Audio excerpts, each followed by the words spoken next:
Direct live. Bon, ça fait rien, tant pis. Bonjour à tous. J'espère que vous allez bien. Ravi de vous voir pour ce premier webinaire. Je pense peut-être que c'est une première mondiale, un webinaire. Carrément, Florent. On va attendre quelques minutes, peut-être juste 2 minutes, voire 3 minutes, le temps que les gens nous rejoignent. On voit que ça se connecte. Merci à ceux qui s'étaient connectés très en avance. Et donc de nous avoir attendus jusqu'ici. Et voilà. Et puis on attend du coup 2 petites minutes. Et c'est un grand plaisir de faire ce webinaire avec Magali et Denis. Merci Florent, bonjour à toutes et à tous. Ravi aussi de partager ce webinaire avec vous. Super, j'allais demander si on pouvait avoir dans le chat une confirmation qu'on nous entendait bien. A priori, c'est OK. Ouais, super. On est paré. Nickel. On est paré, on attend peut-être encore une petite minute. En attendant, je vous montre, je vais publier un sondage pour savoir si les sondages fonctionnent. Parce qu'on a un petit truc avec des sondages. Je sais pas si ça marche.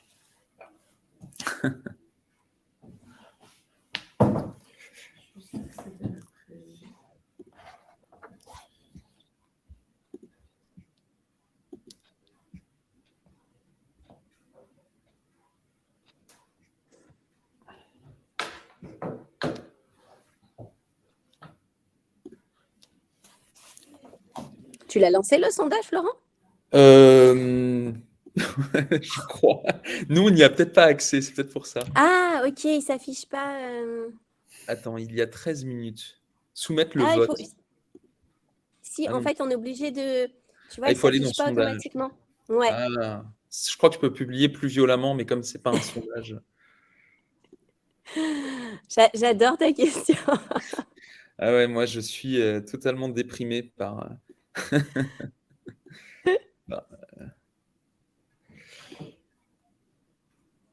Après, je vais faire des sondages un peu plus... Ok. On attend une toute petite minute. Pour ceux qui sont là, si vous en avez envie, sur le chat, n'hésitez pas à nous dire d'où vous vous connectez, c'est toujours sympathique. Une petite chose, les gens ne voient pas qui participe, hein, donc vous êtes un petit peu anonyme. On voit simplement dans le chat votre prénom. Donc, vous êtes ici... Le secret est préservé. Et donc, n'hésitez pas à nous dire d'où vous vous connectez. C'est toujours sympathique de faire le tour de France dans les webinaires si vous le souhaitez. Peut-être qu'on va commencer du coup, Magali ? Allez, on est parti. Allez, c'est parti. Ça fera venir les retardataires. Je vais juste commencer déjà pour vous remercier et merci à ceux qui viennent de se connecter pour ce premier webinaire. Passer à la slide suivante. Alors, on était aujourd'hui pour mettre le cap sur 2026. Donc, la thématique, c'est évidemment la mi-mandat. Et on est très, très fiers, vous allez voir, de notre jeu de mots. Donc, on va le répéter tout au long de la présentation. C'est un petit spoiler, comme on dit. Ensuite, peut-être une petite chose plus technique sur la plateforme. La slide encore suivante, c'est sur Livestorm. Avant de commencer, encore une fois, on ne voit que vos prénoms. Vous êtes anonyme. Vous avez plusieurs onglets. Vous avez des onglets pour chatter. Donc là, le chat est public. C'est là où vous indiquez que vous venez de Stans, de Bourgogne et de Gironde, etc. Donc là, ce chat est public. Vous pouvez l'utiliser. On a des modérateurs. Guillaume est présent. Et avec moi, juste à côté de moi, on a aussi Clarisse qui est présente et qui peut modérer. Et vous avez aussi un onglet questions. Questions, c'est des questions qui seront uniquement adressées à nos équipes. Donc, si vous avez une question que vous ne voulez pas partager pour Magali, Denis ou nous chez Common, vous n'hésitez pas à utiliser l'onglet questions. Et puis, on fera 2 petits sondages à la fin pour avoir votre avis et pour faire la chose la plus participative. Dernier élément un peu plus technique et logistique, on restera à la fin pour ceux qui ont des questions, parce que parfois, évidemment, et on va dérouler la présentation pour pouvoir vous laisser aller attraper un sandwich après cette pause déjeuner. Peut-être on va passer à la slide de présentation pour qu'on puisse se présenter. Magali, je te laisse le micro. Merci Florent. Donc bonjour à toutes et à tous et merci de nous avoir rejoints sur ce webinaire spécial mi-mandat. Donc moi c'est Magali Vicente, je suis dirigeante et fondatrice de l'IDON. L'IDON qui est un organisme de formation pour les élus agréé par le ministère de l'Intérieur, mais qui ne fait pas que de la formation, qui fait de la stratégie et notamment stratégie de communication et stratégie électorale. C'est ce qui nous rassemble aujourd'hui dans le cadre de la mi-mandat. Denis, je ne sais pas si tu veux te présenter rapidement. Oui, très rapidement. Mais bonjour à toutes et tous. Donc, Denis Pernin, élu chef de file de l'opposition à Podonsac. Je suis aussi conseiller communautaire et premier vice-président de la mission locale de la communauté de communes Convergence Garonne. Voilà, plaisir d'être avec vous aujourd'hui. Merci Denis. Et pour ma part, donc je suis un des cofondateurs de Common. Common, nous, on est un logiciel de mobilisation. Donc, on équipe des élus, des mouvements, des ONG. On le fait dans une 50aine de pays, mais depuis la France. Et nous, notre métier, c'est vraiment d'aider les gens à engager, mobiliser. Et donc, effectivement, des demandes les plus en plus courantes est celle des élus ou des gens qui sont en conquête ou reconquête pour 2026. Et du coup, on vous montrera un petit peu notre expertise qui est à la fois évidemment sur la mobilisation, l'engagement des citoyens, mais aussi avec un regard souvent international du fait de notre présence assez large sur le globe. Peut-être un petit point sur le déroulé. Qu'est-ce qui va se passer dans les prochaines minutes? On va regarder pourquoi est-ce que c'est. Enfin, on va parler d'abord, et c'est plutôt Magali qui va en parler, de pourquoi est-ce que c'est important maintenant la mi-mandat. Donc, quel est le contexte? Quel est le contexte actuel qui fait que cette question cette question de la mi-mandat et ce que vous pourriez mettre en place pour la mi-mandat avec son regard de communicante. On fera un petit point aussi sur le contexte réglementaire, parce qu'il y a un contexte réglementaire qui est en cours et qui peut quand même imputer des opérations qui habituellement, dont on avait l'habitude. Donc, c'est ce qu'on a appelé ce qui a changé depuis 2017. Quelles sont les nouvelles règles qui sont en train d'être appliquées, en cours d'application, et qui pourraient un petit peu bouleverser la façon dont on fait de la communication municipale et une campagne ou une pré-campagne électorale. On voulait aussi des retours d'expérience, donc c'est pour ça que Denis est ici, pour nous donner vraiment un retour d'expérience d'un élu de terrain. Podonsac, c'est une commune de 5000 habitants, donc c'est très important aussi de voir comment est-ce qu'on peut utiliser et se mettre en reconquête à partir de la ligne mandat et utiliser des outils numériques pour le faire. On sera assez concret sur comment le numérique peut vous aider en vous donnant quelques idées dès la mi-mandat. On parlera des grandes tendances et on vous donnera des cas très, très concrets d'utilisation du numérique dans le cadre du mi-mandat. Ça, c'est plutôt sur nous Common. Donc, vous voyez, on va parler communication, on va parler réglementation, retour d'expérience et mobilisation concrète grâce au numérique. Donc, c'est un petit peu le sommaire de ce webinaire. Common, on l'a déjà présenté, hein, je représente rapidement, mais on intervient effectivement dans une 50aine de pays. Nous, notre objectif, c'est de vous aider à engager plus de citoyens, mener des actions concrètes, etc. On a 3 grandes familles de fonctionnalités. On a ce qu'on appelle le CRM, alors c'est le gestionnaire de fichiers citoyens, activistes. Donc, comment est-ce que vous arrivez à gérer vos bases de contacts, à faire grandir de façon quasiment organique votre base de contacts de citoyens? On verra pourquoi c'est important. On a aussi des outils de mobilisation qui vous permettent d'aller toucher les citoyens, souvent par le numérique, mais notre approche, elle est aussi numérique et terrain, on le verra aussi. Et puis, on a des fonctionnalités de données et cartographie qui vous permettent d'analyser vraiment vos actions et où agir. Donc, c'est vraiment les 3 grandes familles de fonctionnalités que l'on a dans la plateforme, mais on sera beaucoup plus visuel plus tard, donc je ne vous ennuie pas avec ça. L'Idéon, je ne sais pas si tu veux représenter ou si on passe Non, direct. je vais aller direct sur le contexte actuel. Voilà. Alors, pourquoi on a décidé de faire ce webinaire spécifique aujourd'hui? C'est venu en fait d'une réflexion commune que l'on a eue avec Florent, puisqu'on travaille beaucoup en partenariat. L'IDON accompagne en fait un grand nombre d'élus, que ce soit en majorité ou en opposition, en termes de formation, mais sur la totalité de la durée du mandat. Et donc, forcément, quand on accompagne des élus sur la durée complète du mandat, eh bien, on a ce regard en amont et en aval sur ce qui va se passer. Et forcément, on a toujours la stratégie électorale en tête. C'est-à-dire que tous nos accompagnements sont en fonction de la stratégie électorale et des objectifs. Et donc, il se passe qu'aujourd'hui, vous avez sans doute dû le remarquer, on a un contexte un peu spécifique qui va faire que déjà lors des précédentes élections, on avait les outils digitaux à disposition qui ont commencé à rentrer un peu plus dans les mœurs de l'utilisation dans les campagnes électorales, mais c'est encore trop faible. Et nous, aujourd'hui, on veut faire ce webinaire pour vous alerter dès maintenant, parce que c'est la période, sur en quoi le digital et les outils digitaux vont avoir un impact très fort sur la prochaine campagne électorale. Voilà. Pourquoi ? Eh bien parce que nous avons déjà un contexte spécifique, c'est-à-dire que vous avez été élu avec un début de mandat très compliqué à cause de la crise du Covid, où énormément en fait, d'élus n'ont pas pu collaborer, n'ont pas pu faire ce qu'ils avaient l'intention de faire. Donc, il est très important, on va dire dès maintenant, de pouvoir élaborer un bilan mi-mandat, on va dire factuel, c'est-à-dire où j'en suis en termes de programmation, où j'en suis dans l'exécution de mes objectifs de programme que j'avais annoncés. Et puis, en dehors de ça, c'est OK, où j'en suis et qu'est-ce que j'en fais ? Parce que malheureusement, nous, pour accompagner les équipes, on s'en rend compte très souvent. Cette question, elle est posée beaucoup trop tardivement et il est trop tard après pour les équipes de réajuster en fonction des besoins de la population.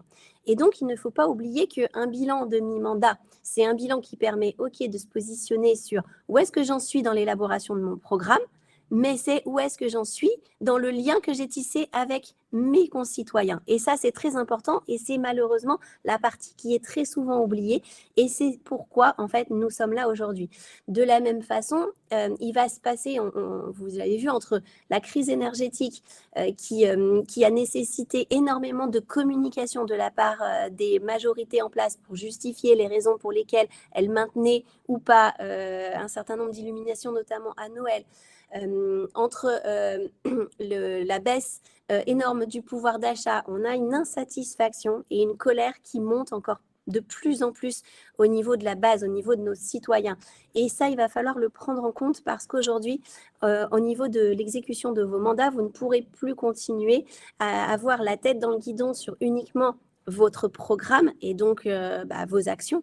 Mais OK, est-ce que ça fait toujours partie des attentes de ma population et où est-ce que j'en suis moi dans le lien que j'ai créé avec ma population ? Parce que vous le voyez bien, avec tout ce qui s'est passé ces dernières semaines, les gens vont vraiment attendre et nos citoyens vont être vraiment en attente de création d'un lien de confiance, une personne et des personnes sur qui ils pourront se reposer. Et ce lien de confiance, il ne pourra pas être créé à 6 mois avant le départ des élections.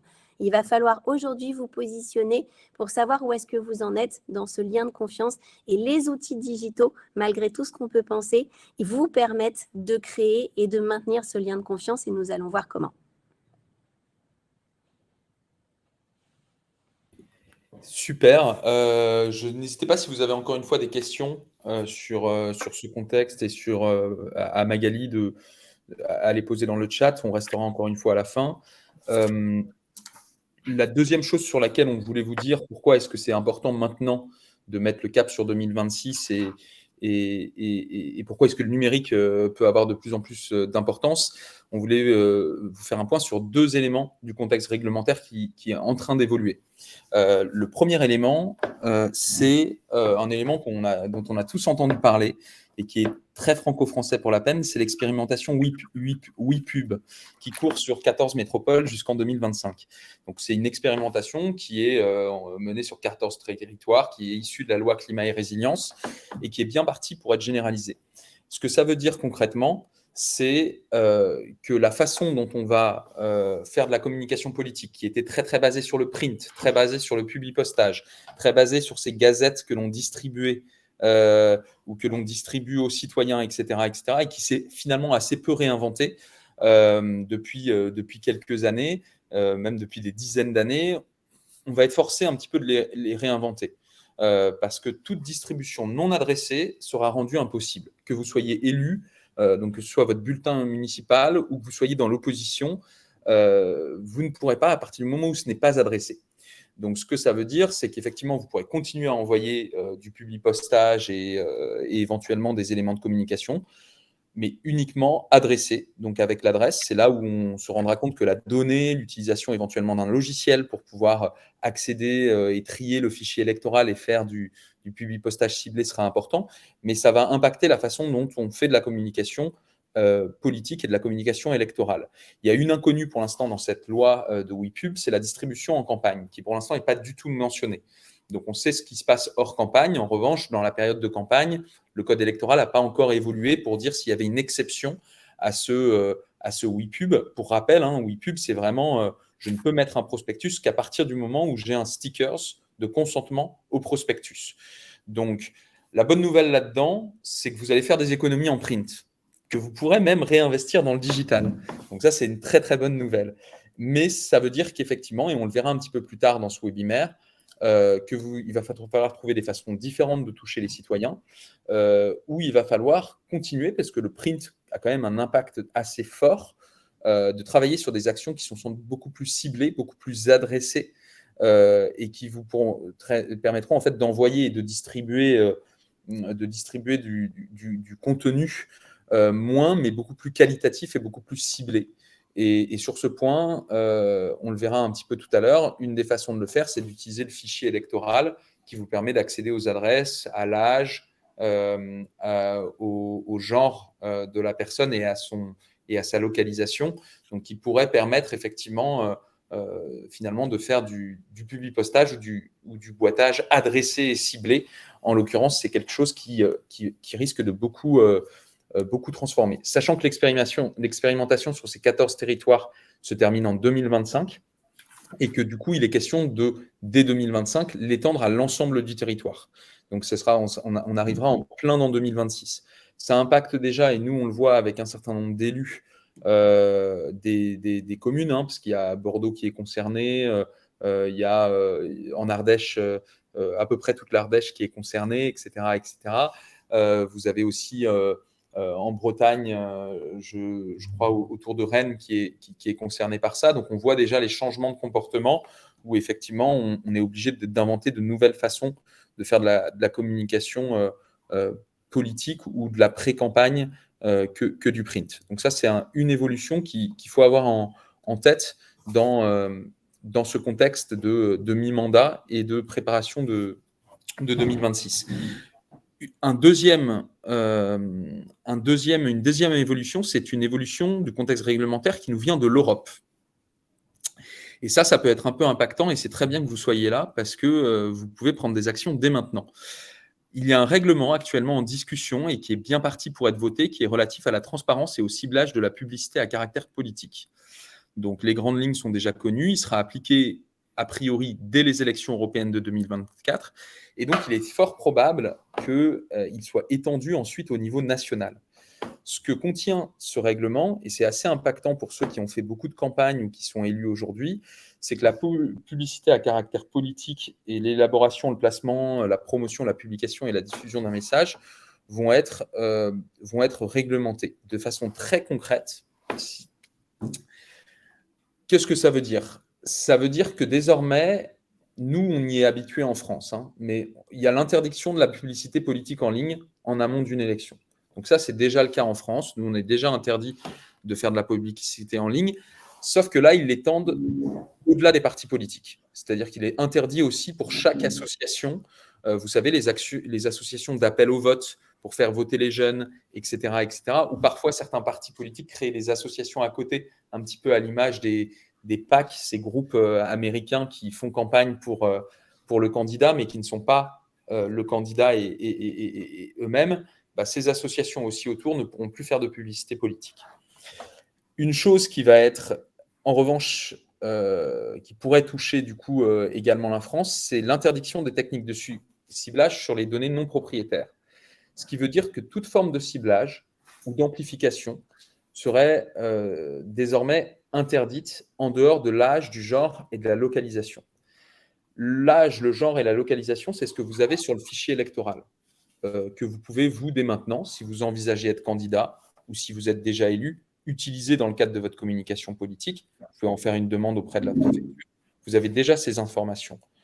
Mais en dehors de ça, vous ne pourrez plus cibler sur d'autres critères à partir du moment où vous n'avez pas récolté l'information et le consentement sur voilà, c'est quelqu'un qui aime bien l'écologie, etc., etc. Et ce que ça veut dire, c'est que la location de fichiers est sur la table et en l'occurrence, en pratique, il sera donc plus possible de louer des fichiers. Ce qui était un peu un grand jeu en France à quelques mois de l'élection, ouh là là, j'ai pas de contact, je vais faire des campagnes de SMS, d'email que je vais louer, que je vais essayer d'enrichir avec des niveaux de revenus des professions. On en fait toujours, à toutes les élections, on en fait. Et ça, cette location de fichiers, elle serait du coup de facto, en pratique, plus possible avec cette nouvelle réglementation. Les images les plus connues, hein, c'est ces SMS qui avaient été envoyés notamment par l'équipe d'Éric Zemmour à quelques jours de l'élection. C'est les messages vocaux qu'avait fait passer Agnès Buzyn sur les téléphones. Tout ça, ou même Emmanuel Macron. Ça, c'est la location de fichiers. Cette location de fichiers, elle serait donc plus possible.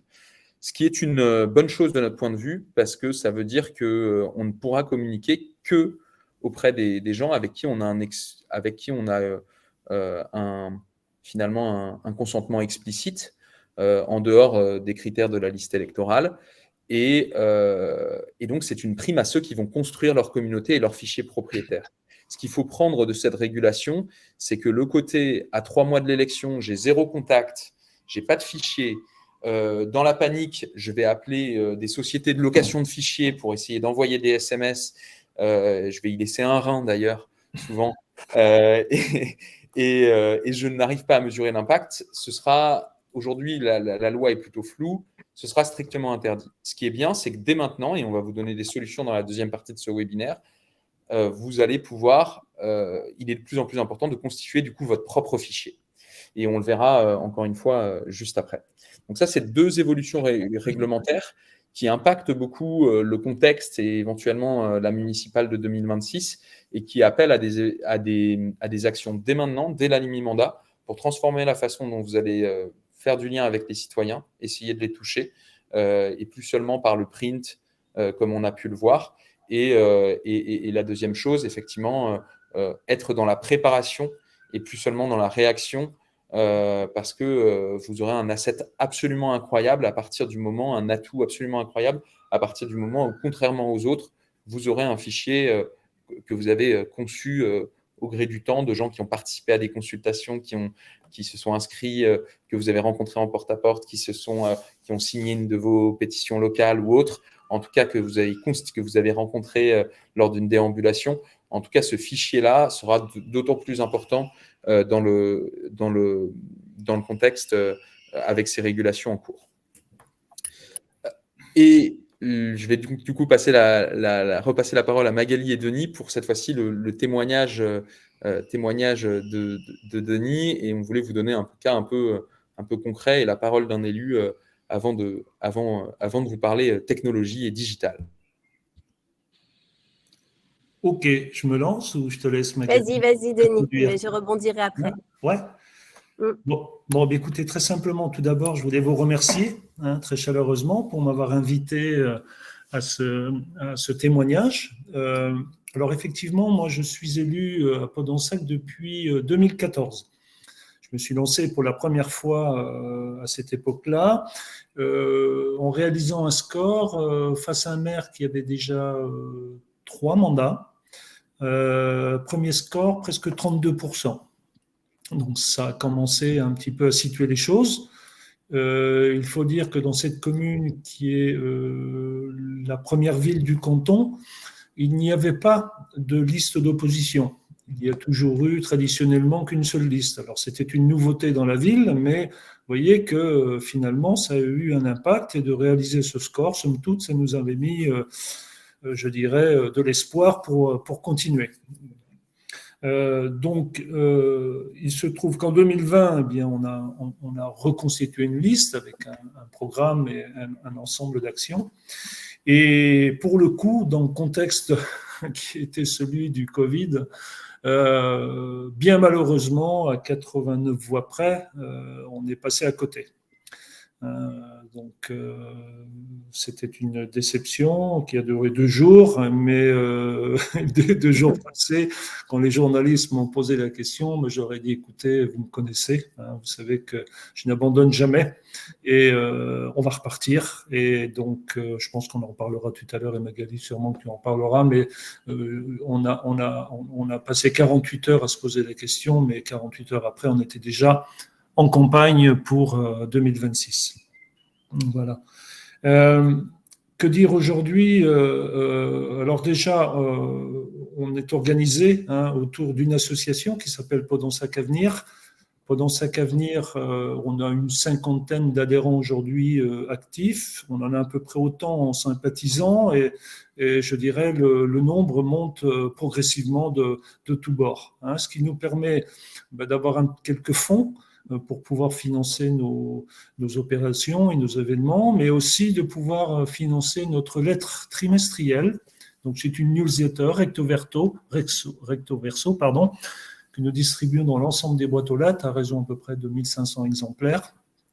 Et ce qui nous permet de pouvoir exprimer au travers d'un édito mon point de vue, mais d'avoir aussi celui de l'équipe et de l'ensemble surtout des actions que nous menons, parce que la grosse difficulté, je pense que tout le monde en conviendra s'agissant des élus d'opposition, c'est d'exister.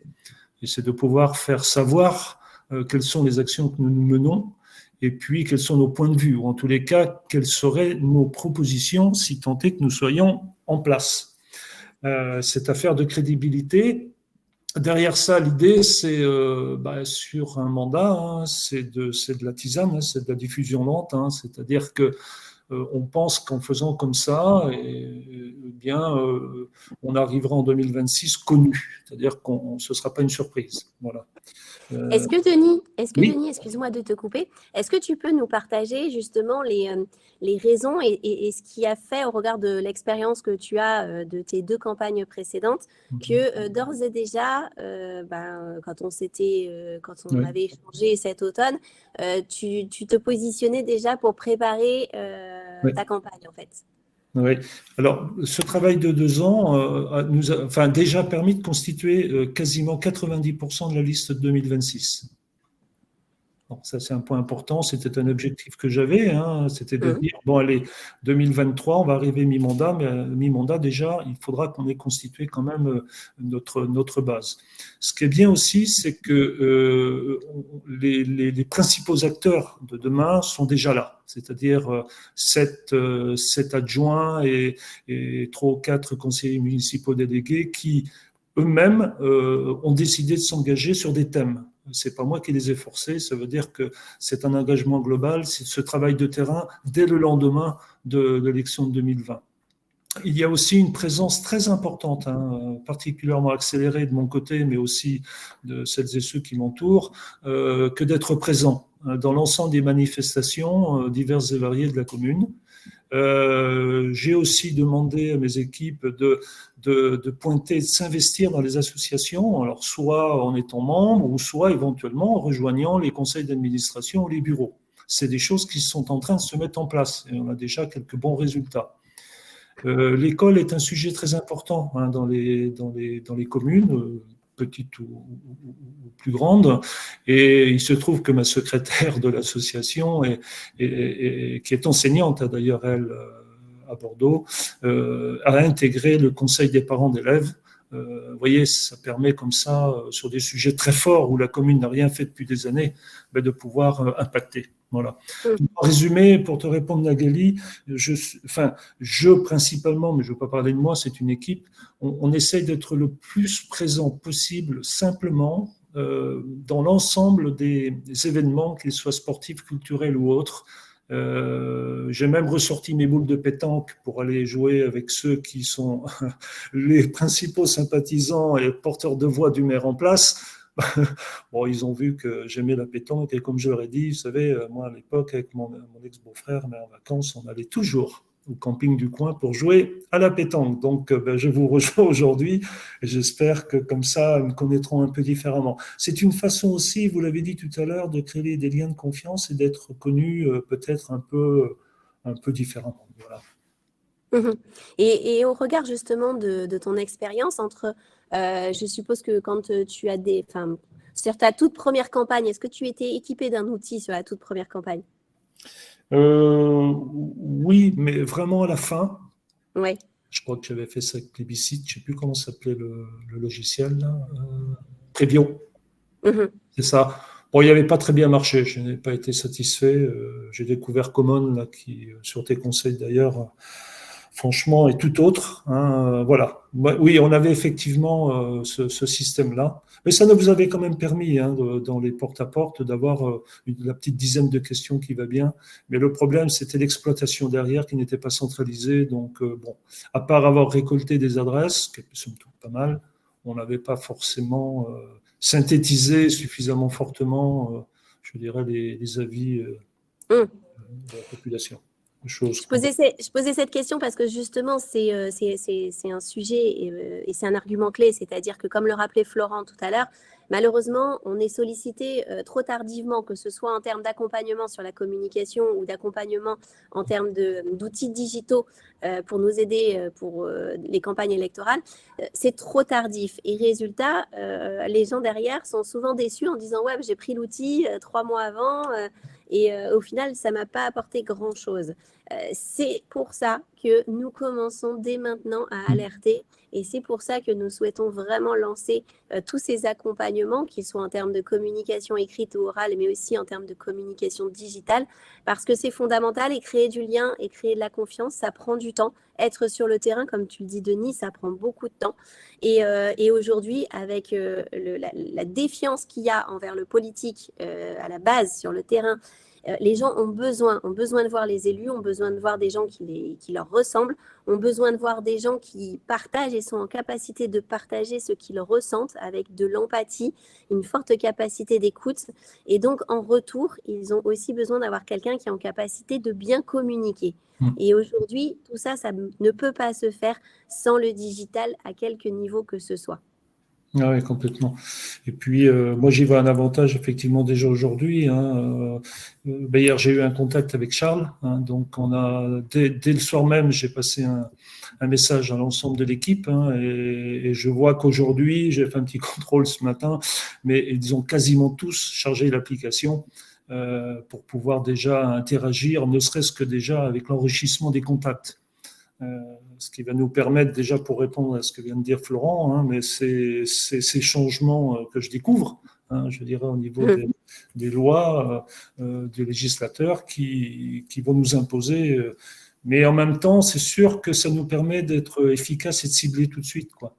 Et ce qui est intéressant, c'est les thèmes, hein, c'est de savoir repérer celles et ceux qui sont plutôt avec une appétence sur le sport, d'autres sur le cadre de vie, sur l'éco-responsabilité, et ainsi de suite. C'est important. Je pense que les gens aujourd'hui en ont assez de recevoir tout et rien dans tous les sens partout, quoi. Donc, ils sont complètement perdus. Et je pense qu'ils apprécieront le fait d'avoir été écoutés et donc entendus parce qu'on saura leur adresser quelque chose de ciblé. Parfait. Merci, Denis. Mais avec plaisir. Merci beaucoup, Denis. Et c'est vrai que pour réagir à ce que disait Denis, c'est vraiment c'est une tendance depuis 5-6 ans. Hein. Il y a certains philosophes qui appellent ça l'âge des multitudes. C'est cette volonté absolue de ne plus supporter qu'on ait un message globalisant et pas simplement effectivement sur ce qui nous intéresse. C'est assez logique, hein, c'est la prolongation de tout ce qui se passe dans le reste du monde. Dans le reste du monde, au-delà de la politique, c'est qu'effectivement, on est dans la personnalisation et les gens, plus c'est proche de leur quotidien, plus ils réagissent bien. L'autre chose qu'on peut retenir, c'est que, parce que nous, c'est souvent une question qu'on a, l'utilisation des outils, c'est pas seulement pour les grandes villes, c'est pas seulement pour les villes de 100 000 habitants, ça peut aussi être très utile sur une ville de 5000 habitants ou de 5000 électeurs. Tout bêtement parce que l'approche qu'on va avoir de la technologie, c'est que ça va vous simplifier effectivement des opérations logistiques telles que la qualification des contacts, lancer une pétition, lancer une consultation en quelques clics, aller faire un porte-à-porte avec toutes les données qui vont rentrer directement dans votre base, que vous allez pouvoir emailer derrière, envoyer un message, etc., de façon très, très simple. Donc, ça va simplifier toute cette logistique. Et la seule différence que vous avez entre une ville de 5 000 et de 50 000 habitants, c'est la taille de votre équipe bénévole. Donc, finalement, que vous soyez une petite équipe bénévole ou une un petit peu plus grande, et encore, avec 50 000 habitants, vous avez besoin nous, notre postulat, c'est que vous avez besoin d'outils qui vont vous simplifier la vie et qui vont surtout en fait inspirer l'action, parce que sinon on ne fera rien. S'il n'y a pas un cadre, s'il n'y a pas une façon de récolter, de qualifier, de lancer ces consultations, de lancer ces pétitions, de lancer ces porte-à-porte, ces campagnes d'appel, que sais-je, ces publi-postages ciblés, de façon en quelques minutes, en fait, ce qui arrive souvent dans les équipes, c'est qu'elles ne le font pas. Donc, la position de la technologie là-dessus, c'est qu'effectivement, on est vraiment là pour simplifier et pour finalement inspirer l'action. Et nous, on va vous montrer là un petit peu quelques cas concrets d'utilisation de la technologie. Mais avant ça, notre approche ici, elle n'est pas de faire de la surenchère technologique. On ne va pas vous parler d'IA, même si nous, on a toute une R&D et toute une pensée sur la question. On serait ravis d'échanger sur la question, mais des choses qui sont très, très concrètes, qui peuvent aider votre logistique et votre préparation et la mobilisation des citoyens, vraiment très centrée sur l'action. Et tout notre logiciel, il va reposer en l'occurrence sur une tendance de fond qu'on va vous présenter maintenant. Alors, et qui, depuis quelques années, nous qui travaillons dans beaucoup de pays, on voit que c'est de plus en plus répandu, ce qu'on appelle la démocratie permanente. On appelle ça aussi le forever campaigning en anglais, ou la campagne permanente. C'est cette idée que il ne faut jamais cesser d'impliquer sa base et ses bénévoles. Il ne faut jamais cesser de faire des réunions, de faire des porte-à-porte, de consulter sa communauté, etc., etc. Et c'est cette idée que la fin d'une élection, c'est pas la fin, c'est pas une fin, c'est le début d'une nouvelle campagne immédiatement. Et ça, c'est une idée évidemment qui est très ancienne, ou qui du moins qui est instinctivement très ancienne, mais qui a eu un regain de popularité énorme aux États-Unis, notamment après l'élection de Donald Trump, avec des outils qui proposaient donc de type CRM, gestion de base de données, et de mobilisation un petit peu permanente, de possibilités de faire des pétitions locales, etc., qui a eu un regain après l'élection de Donald Trump, parce qu'on s'est rendu compte qu'il y avait un lien qui était complètement brisé avec les électeurs, que les démocrates avaient fait une campagne complètement ciblée sur de la communication, mais avaient complètement oublié de mobiliser les vrais gens, donc une communication très léchée, etc., mais très peu de mobilisation, et qui a eu cette espèce de mouvement de se dire désormais la campagne ne s'arrêtera jamais. Et ça, on le voit dans plusieurs pays. On le voit aussi certains élus qui ont pris ce pari-là, c'est-à-dire de ne jamais cesser le lien avec les citoyens, jamais cesser de communiquer, jamais cesser d'aller à la rencontre, jamais cesser de consulter, et pas juste une fois comme ça de temps en temps, une fois tous les 2 ans, mais d'avoir une démarche sincère là-dedans. Il y a un screenshot que j'aime bien montrer, alors qui pour la peine ça c'est l'extrême américain, mais 2 jours d'email pendant le mandat de Trump, ça ressemblait à 10 mails qu'il nous envoyait sur tout ce qu'il faisait. Donc c'est vraiment la démocratie permanente poussée à son paroxysme, mais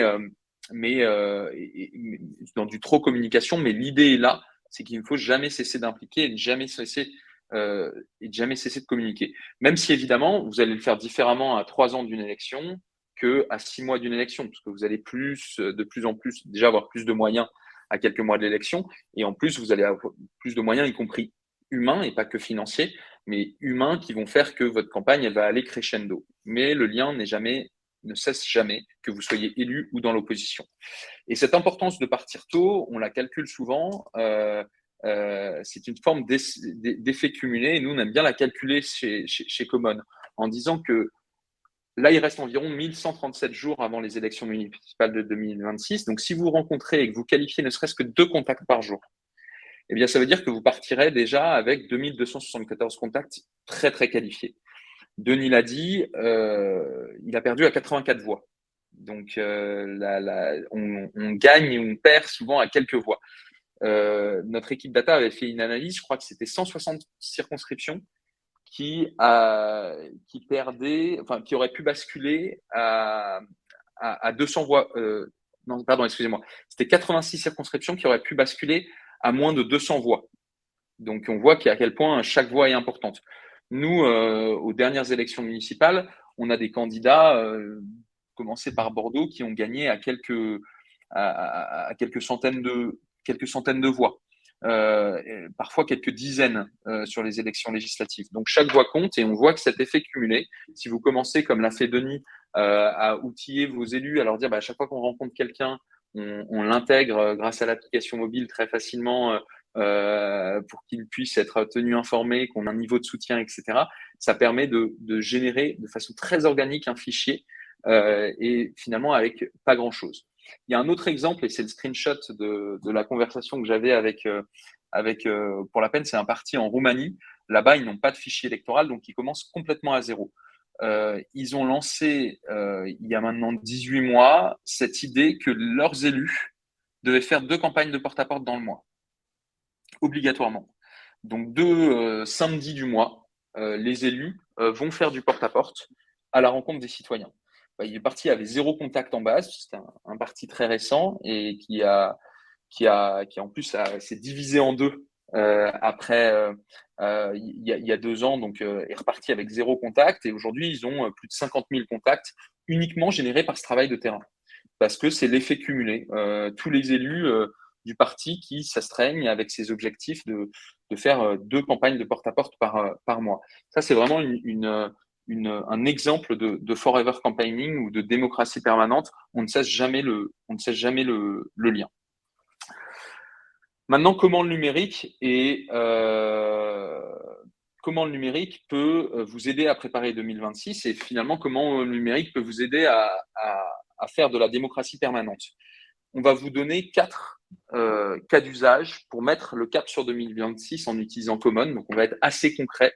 Vous pouvez aussi le faire avec d'autres solutions ou bricoler. C'est vraiment 4 cas d'usage qui vous permettront de renouer le contact avec les citoyens et de constituer un fichier et d'utiliser ce fichier pour créer un lien avec les citoyens et vous faire connaître à partir de Common. Common, il y a pas mal de fonctionnalités. Là, je vais vraiment focaliser sur quelques-unes, mais ça me permettra d'être le plus concret possible. Le premier cas, et je vais vous partager en live mon écran, on en parlait tout à l'heure, vous avez WePub, qui ne vous permettra plus que de faire de l'adressé. Pour ceux qui veulent continuer à faire du print, une des choses que vous permettra de faire Common, c'est de charger le fichier électoral, donc c'est la liste de tous vos électeurs, et de travailler sur ce fichier électoral pour ne serait-ce que faire désormais des publi-postages ciblés et adressés. C'est-à-dire qu'au lieu d'écrire une lettre à tout le monde, vous pourrez dire je vais écrire une lettre à tel quartier, tel bureau de vote, ou à tel bureau de vote et aux plus de 65 ans, parce que je peux cibler sur l'âge, et je vais générer un fichier de publi-postage qui me permettra en quelques clics, au lieu d'arroser, de print tout le monde, je vais le faire de façon adressée ou de façon adressée, y compris boîtée, parce qu'on peut créer des feuilles de route, directement sur ces personnes ici. Là, on vous conseille d'utiliser le fichier électoral. Le fichier électoral, encore une fois, vous avez le droit d'y accéder. On pourra vous envoyer un petit article à ce propos. Mais le fichier électoral, en tant que candidat, futur candidat ou élu, vous pouvez y accéder. Je vais vous présenter sur Common. Je vais vous partager mon écran. Puisque, hop là, pour vous montrer. Donc là, on est sur une interface Common où j'ai le fichier électoral typiquement alors, hop, ouais, je veux bien que tu arrêtes le partage et on reprendra après. Donc là, je suis connecté sur Common et sur ma base contact où j'ai chargé une liste électorale, en l'occurrence dans le 6e arrondissement de Paris. En fait, très facilement, au lieu d'aller faire du postage bourrin, je vais dire je veux aller dans les zones où je vais l'envoyer uniquement aux 65 ans et plus. Et je vais même filtrer. J'ai une carte. Hop, je veux les 65 ans et plus du quartier latin. Donc là, je le filtre comme ça. Donc j'ai 400 401 personnes. Donc, en quelques clics, j'ai ce fichier ciblé sur l'âge, sur la zone. Ça pourrait être par bureau de vote, ça pourrait être par niveau de soutien si vous aviez récolté ces informations, etc., etc. Et avec ça, en fait, de façon très bête, je vais pouvoir faire un export spécial pour Publipostage qui va générer un pli par foyer. Donc, de façon très rapide, si j'ai envie, parce qu'on sait bien que le digital, c'est bien, mais qu'une partie des électeurs, pas du tout digital, faire une campagne, une lettre très ciblée, etc., ça ne me prend pas des heures à gérer mon fichier, je le fais très simplement. Et si je veux la distribuer, sur ces 401 personnes, je peux directement créer une action de boitage. Et en fait, ça va me générer une feuille de route pour aller boiter ces 401 personnes. Donc, je vois que rue de Vaugirard, j'aurai 39 boîtes à boiter, etc., etc. Et en quelques clics, je vais pouvoir générer boitage Publipostage, une feuille de route que j'aurai disponible sur mobile, ou au moins, je vais inviter mes équipes, je pourrais aller la boiter de façon assez simple et je pourrais suivre ce boitage. Et là, j'ai lancé un boitage quartier latin il y a quelques jours. C'était il y a un moment, mais je vois que j'ai boité toute cette zone. Donc, je vais en quelques clics, encore une fois, réussir à non seulement organiser ma tournée, mais aussi finalement gérer mon Publipostage. Voilà un premier exemple de la façon dont là j'ai commencé très low-tech, mais on peut faire du Publipostage de façon très, très rapide et donc finalement contourner ce WePub et commencer à récolter des informations. Une petite chose qui est assez je te laisse reprendre la main, Clarisse, pour passer au deuxième cas d'usage. Une petite chose qui est assez populaire en général et de plus en plus populaire, c'est le fait d'envoyer des cartes postales, de les envoyer à la main. Vous faites des cartes avec le nom dessus, vous écrivez derrière ou vous faites imprimer. C'est assez populaire. Une deuxième façon dont vous pouvez commencer à faire de la démocratie permanente et à constituer un fichier, c'est en lançant des pétitions ou des consultations, c'est-à-dire des questionnaires locaux. Avec Common, vous avez un outil de pétition qui vous permet de créer autant de pétitions que vous voulez. L'avantage des pétitions locales, c'est qu'elles sont locales. L'objectif n'est pas d'avoir des centaines de milliers de signatures. L'objectif est d'avoir même quelques dizaines de signatures de gens qui, du coup, vous identifieront, vous, sur un sujet, avec une idée simple, pas un programme complexe. Ils auront clairement identifié ce que vous représentez. Et vous pourrez automatiquement intégrer ces gens, et donc ça, en l'occurrence, c'est ce que permet de faire Common, à votre base de contact, avec un tag. Tout à l'heure, Denis parlait d'écologie. Directement, les gens, s'ils ont signé une pétition sur l'écologie ou sur l'école, pourront avoir le tag écologie et un niveau de soutien, parce qu'on a ce système de niveau de soutien sur Common, parce que la personne elle a un soutien fort, faible, etc., etc. Donc là, vous pouvez lancer des pétitions locales qui vous permettent, encore une fois, d'être partagées. La différence avec Common, c'est toujours cet ADN en ligne et terrain. Donc, ces pétitions, vous pouvez les porter non seulement en ligne, et aussi vous pouvez les porter bientôt sur l'application mobile en porte-à-porte, c'est-à-dire les faire signer depuis le terrain. Et ça vous permet effectivement d'être identifié et de récolter des contacts. Idem, les consultations. Lancer des questionnaires qui vous permettent de savoir quartier par quartier et finalement d'aller qualifier les fichiers. Qu'est-ce que les gens pensent, quelle est leur préoccupation principale, qu'est-ce qu'ils pensent d'un projet. Eh bien, tout ça arrivera directement dans votre base de contact Common et vous pouvez à chaque fois avec notre ADN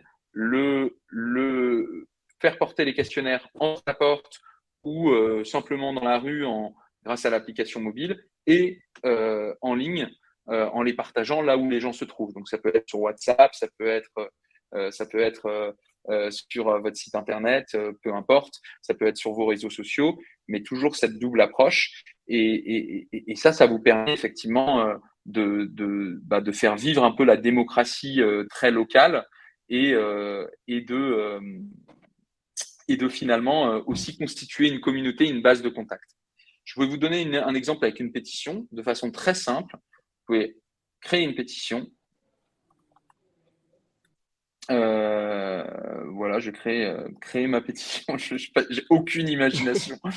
Je vais créer un truc très consensuel pour le beau temps au mois de mai. C'est mon obsession en ce moment. Et en fait, de façon très simple, on peut attribuer une catégorie. Je vais mettre que c'est animaux, je sais pas pourquoi. Mais ça, on peut définir une date de fin. On peut dire que l'augmentation, elle se fait automatiquement par palier.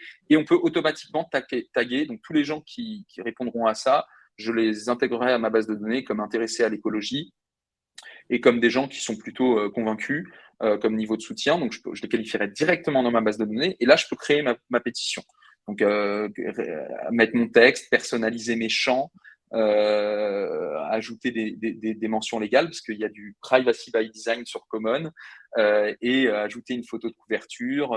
Je peux même intégrer des signataires issus de l'extérieur. C'est-à-dire que j'aurais éventuellement eu sur papier, etc., comptabiliser des gens en ligne et hors ligne. Et on peut créer plein de petites pétitions locales, de la même façon qu'on peut créer plein de petites consultations locales que l'on a sur le terrain ou en ligne. Et l'avantage de ça, c'est que ces pétitions, encore une fois, vous pouvez soit les intégrer sur votre site internet, soit vous pouvez choisir de les référencer, de ne pas les référencer. C'est vraiment très, très simple à faire. Vous pouvez même, je ne l'ai pas montré, mais paramétrer un message pour que quand les gens la partagent par email, ça préécrit le message aux gens qui la repartageront. Comme ça, ils n'ont pas trop de travail à faire. Et de façon assez simple, assez ludique. Et ces pétitions, vous pouvez soit, effectivement, je vais retourner à plus de poubelles qui est déjà publié, soit les intégrer à mon site, soit simplement l'avoir sur un URL et avoir personnalisé ma pétition. Je ne vais pas vous montrer pour les consultations et les questionnaires, mais c'est cette même idée avec toujours le terrain et en ligne qui vous permettent de faire ce forever campaigning et ces consultations en permanence. Troisième cas d'usage et avant-dernier cas d'usage, c'est d'aller à la rencontre, quadriller son territoire en porte-à-porte. Ça, c'est un truc, nous, on est obsédés par ça, parce que ça marche. Et on le voit parce qu'on a des élus un petit peu partout dans le monde. On a aussi un parti en Nouvelle-Zélande qui s'est lancé exactement de la même façon qu'en USR. Il y a des élus en Nord-Amérique qui le font en permanence. C'est la meilleure façon de toucher les gens. C'est le moyen le plus efficace. Et puis ça déclenche la conversation et après, on va dire, c'est une vision assez dynamique de la démocratie qui consiste effectivement à aller à la rencontre. Et donc là, nous, de la même façon, on va vous permettre avec Common d'organiser des porte-à-porte en quelques clics et où l'information elle est directement intégrée au logiciel, comme l'a dit Denis. C'est un exemple parmi d'autres. Il y a plein d'actions disponibles sur Common pour aller voir sur notre site internet. On vous partagera le lien. Mais pour vous montrer de façon assez concrète, je vais vous repartager mon écran. On peut créer en quelques clics des actions de porte-à-porte. Je vais en recréer une rapidement. Hop, porte-à-porte. Je vais aller, je pourrais sélectionner, je vais faire différemment. Je pourrais sélectionner un bureau de vote ou autre. J'ai fait une bêtise. J'ai sélectionné une zone un peu bizarre. C'est le plaisir du direct. Il faudrait que j'utilise plus notre hop, je vais le faire sur la rue de Rennes. Je vais organiser un porte-à-porte. Bon, je pourrais sélectionner un bureau de vote, une zone, un petit peu comme tout à l'heure depuis la base contact. Je vais aller voir les gens que j'ai jamais rencontrés. Je crée une action, porte-à-porte rue de Rennes. Et hop, je pourrais ajouter un brief. Je vais lier un questionnaire parce que je veux que les gens y répondent à mon questionnaire après le porte-à-porte. Et je vais inviter une équipe. Enfin, je vais m'inviter juste moi, en fait. Et hop. Et donc là, moi, je vais recevoir l'action directement sur mon téléphone. Je vais vous la montrer dans une seconde, mais vous pouvez suivre aussi, du coup, quelle zone vous avez couverte, où est-ce que vous n'avez pas couvert de territoire encore, où est-ce que vous avez rencontré des gens, et donc de suivre un petit peu au fil des années, finalement. Je vais vous le montrer aussi, on a un dashboard cartographique où zone par zone, bureau de vote par bureau de vote, je vois combien j'ai de contacts, combien j'ai de gens convaincus, si j'ai déjà réalisé des actions de porte-à-porte, j'en ai pas réalisé dans la zone, mais hop, je vais voir. Là, je vois que j'ai une action en cours, mais personne n'a été rencontré. Donc, je vais pouvoir un peu faire le bilan de ma mobilisation et voir directement sur la carte effectivement qui j'ai rencontré et qui je n'ai pas rencontré. Et sur l'application mobile, de façon très très simple, c'est une bonne façon d'utiliser le numérique et de simplifier ces opérations hautement logistiques que sont le porte-à-porte. C'est comme ça que ça se concrétise.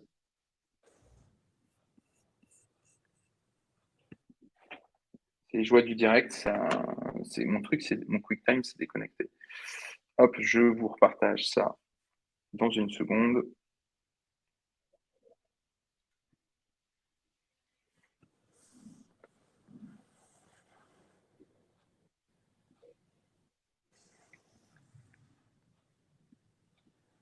Hop, normalement, vous allez voir mon téléphone et dans mon application mobile, de façon très simple, il y a alors excusez-moi, c'est en anglais, parce que mon téléphone est en anglais, français. Hop, de façon très simple, vous allez pouvoir à n'importe quel moment questionner un citoyen, parce que j'ai un questionnaire en cours, ajouter un contact qui va me dire ah bah moi j'aimerais bien m'engager auprès de vous, j'en ai marre de ci, il faut la tenir informée des actus du mouvement et la recontacter parce qu'elle veut rejoindre l'équipe. Et très rapidement tout ça remonte à la base contact. Et il y a l'action de porte-à-porte que j'ai créée, j'imagine tout à l'heure, PAP rue de Rennes, et je vais avoir non seulement de façon cartographique, mais moi je préfère toujours la vue en liste. Toutes les rues que je dois aller voir au numéro 49. Là, je dois aller voir Marie Pinel. Je vais la rencontrer pour la première fois. Elle a 25 ans. C'est quelqu'un qui ne peut plus jamais contacté. Donc ça, je peux l'indiquer comme ça, elle rentre dans ma blacklist. Il n'y a pas besoin de mobiliser des gens qui veulent pas être mobilisés par vous.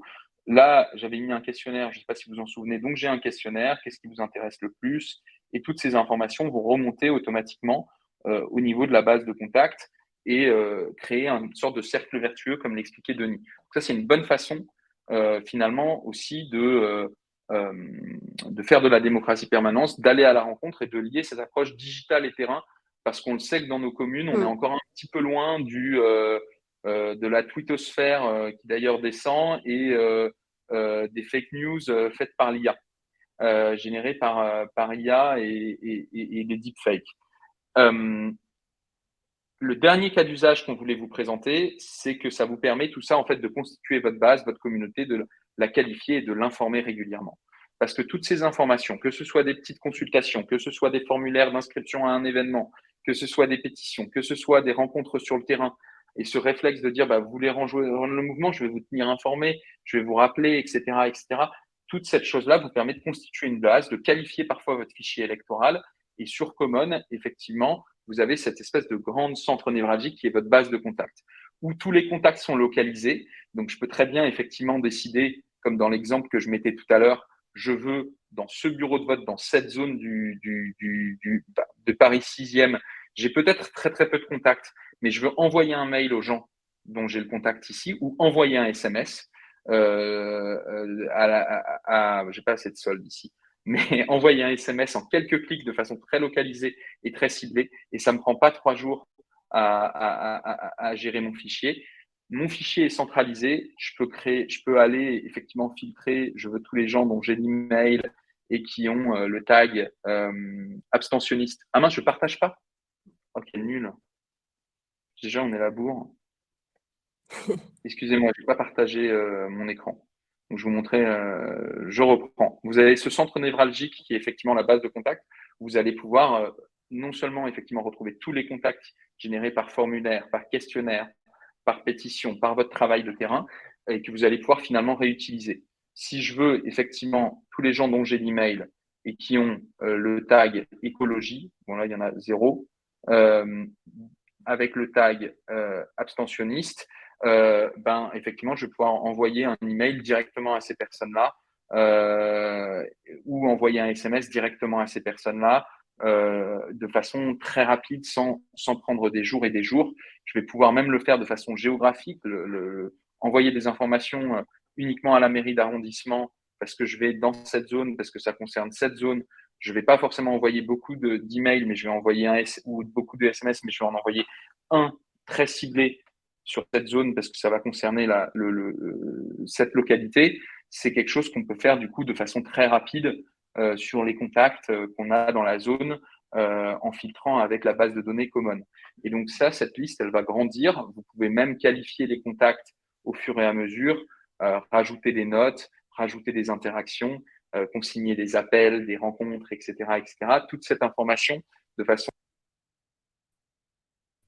Hop, excusez-moi, j'ai été déconnecté. De façon assez régulière, vous allez pouvoir du coup constituer cette base et surtout l'utiliser pour communiquer dans les différents canaux de façon assez simple. C'est vraiment un des éléments assez structurants ici. Je te laisse reprendre la main de ce webinaire, c'est de vous dire vous devez, quoi qu'il advienne, avec ou sans outils, vous devez constituer votre base de données. Je veux bien que tu reviennes sur la slide précédente, qualifier chaque rencontre, faire grandir organiquement par vos actions cette base de contact et finalement l'utiliser pour communiquer régulièrement. C'est vraiment à ça que va servir le numérique. Dernière slide, et pour vous laisser à vos activités, là, c'est une slide purement commerciale, hein, no bullshit entre nous. C'est pour vous dire un petit peu qu'effectivement, avec Common, nous, on est là pour vous accompagner jusqu'en 2026. On a de plus en plus d'élus ou effectivement de membres de l'opposition qui se préparent et qui se préparent avec nous parce qu'on a cette approche mixte en ligne sur terrain, parce que l'application, elle est particulièrement, et on fait très attention à ce qu'elle soit très simple d'utilisation. Elle évolue aussi en permanence pour ceux qui nous connaissent depuis le début, et Magali en fait partie. Elle peut voir l'évolution sincère et continue de la plateforme et des outils, et on ne s'arrêtera pas là. Donc, on aura toujours les dernières innovations pour vous parce qu'on a des serveurs qui sont situés en Europe et on a une plateforme qui est conforme RGPD. On a toujours un accompagnement, c'est toujours très important. On a des tarifs qui évoluent et qui commencent à partir de 39 € par mois. Donc, ce n'est pas seulement pour les gros, c'est pas seulement… Et évidemment, il y a un temps entre le moment où on commence et le cœur campagne. Et on est là pour s'adapter. On ajoute des fonctionnalités au fur et à mesure. Si vous n'en avez pas besoin tout de suite de faire du porte-à-porte, uniquement de gérer la base, on a tout ça. Tout ça est présenté sur notre site internet et on peut échanger avec vous. Je pense que Guillaume va vous envoyer nos informations de contact et un call to action. On a même une page dédiée pour 2026. Bref, nous, on a cap sur 2026 à mort avec Magali également. Magali, je ne sais pas si tu veux donner un mot de la fin et on restera pour les questions et partager quelques sondages. Merci déjà parce que vous êtes très nombreux à rester jusqu'au bout. Oui, juste pour clôturer, Florence, ce que tu disais était très important parce que malheureusement, moi, je le vois dans les équipes que j'accompagne, mener une campagne, c'est très chronophage parce que d'un seul coup, on se dit, bah, tiens, j'y vais, et puis on part dans tous les sens. Aujourd'hui, en fait, être responsable quand on part en campagne, c'est aussi s'équiper et c'est s'équiper avec des outils digitaux parce que ça fait partie, en fait, maintenant de notre quotidien. Donc, nous, on est là à votre disposition pour que justement vous puissiez les utiliser de la meilleure des façons possibles parce que connaître son électeur cible, c'est primordial. Moi, j'interviewe trop d'élus qui ne savent absolument pas par qui ils sont élus et du coup, ils ne savent absolument pas ce que les électeurs attendent d'eux, que ce soit en termes de programme ou que ce soit en termes juste de communication. Donc aujourd'hui, il faut vivre avec son temps. L'application et Common sont vraiment à disposition. Et ce que tu disais, Florent, est très important parce que moi, j'ai pu le vivre avec les autres solutions.